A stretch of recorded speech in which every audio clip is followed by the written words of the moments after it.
The studio lights in Los Angeles flickered to full brightness as silence blanketed the glass-walled stage where Oprah Winfrey prepared to host one of the most controversial interviews of her career. The atmosphere, although sterile and professional, carried an undercurrent of unease that even the cameramen couldn't ignore. Across from her sat Ibrahim Traoré, the military leader often painted in Western media as a rebel, sometimes as a threat, but never as a thinker. Clad in neatly pressed fatigues, he appeared calm, composed, and hauntingly quiet. Oprah adjusted the stack of cue cards in her hand but didn't glance at them. The producers had briefed her thoroughly: press him, control the narrative, avoid letting him steer the conversation. She leaned in, her voice even and theatrical. "Captain Traoré, some call you a liberator, others a disruptor. Which one do you see in the mirror?" His eyes remained on her, unblinking, and after a pause that seemed to hold the studio hostage, he said, "Depends on who polished the mirror." No one in the audience reacted. The silence was deafening. Oprah continued, "You've spoken out against Western influence, yet here you are on my stage in the West. What's the purpose of this appearance?" He leaned forward slightly, his voice calm, almost inaudible. "Because narratives travel faster than justice, and your platform shapes memory." A hush fell over the room. Oprah tried to maintain her usual rhythm but stumbled slightly as she continued, "Some accuse you of being too radical, rejecting development aid, isolating Burkina Faso from global systems." Before she could finish, Traoré interrupted, not rudely but firmly. "Would you accept a lifeline tied to a leash?" Her hand gripped the armrest. For the first time, Oprah's signature composure trembled. "But surely you must acknowledge the progress made through partnership," she offered. He responded, "Progress isn't a gift. It's a right. And when the cost is your voice, it's not progress, it's silence." The crew behind the scenes exchanged glances. Ratings were rising, but the control was slipping. Oprah moved on quickly. "You wear your military uniform to a civilian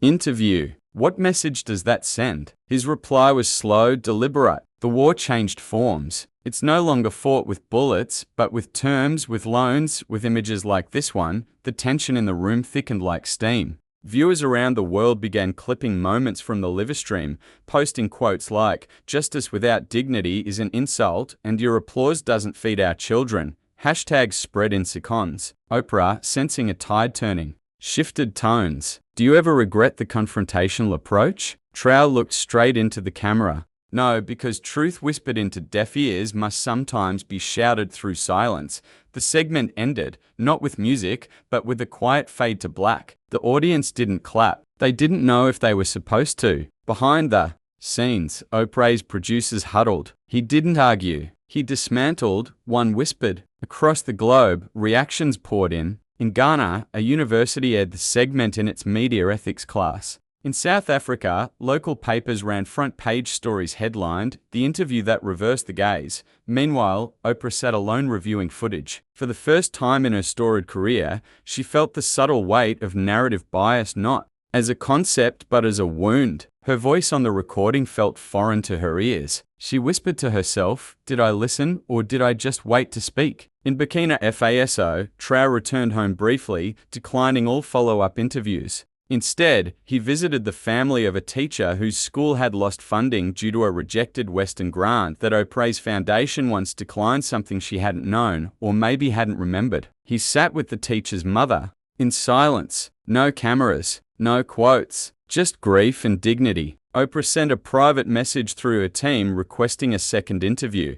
This time, no scripts, no cards, just truth. Traoré agreed under one condition: the audience would speak too. The next taping was different. The lights were softer. The set was stripped of glamour. Oprah's first words were not a question, but an admission. "I've made decisions for optics that I thought were for justice. They weren't." Traoré didn't respond immediately. Instead, a video played. It was one his team brought without Oprah's prior knowledge. It showed the African teacher who lost her school. In the grainy footage, she smiled, holding books, saying, "We don't need saving. We need space to grow." Her final words, recorded just days before her death, echoed, "If this ever reaches you, thank you for trying, even if you didn't hear me then." Oprah broke down, not performatively, but fully. "I didn't hear her," she whispered. "I didn't even try." The audience sat in stunned silence. A young woman in the front row, an African-American community organizer, stood and said, softly, "Maybe now we all can." Trao turned toward Oprah. "Justice isn't revenge. It's remembrance." She looked at him through tears. "Then teach me to remember." He didn't smile. He didn't gloat. He simply nodded. "Start by listening. And don't stop when it's uncomfortable." That segment became the most shared media piece in Oprah's career, but neither she nor Trao capitalized on it. Instead, she quietly restructured her show. She launched a new series, The Listening Room. No host, no intro, just marginalized. Voices given full air. One episode featured a Haitian nurse describing what it meant to be invisible in American healthcare. Another featured a Somali refugee poet reading lines her mother once whispered while fleeing conflict. In all of them, silence held more power than applause. Oprah withdrew from awards shows. She stopped brand partnerships. She wrote to Trao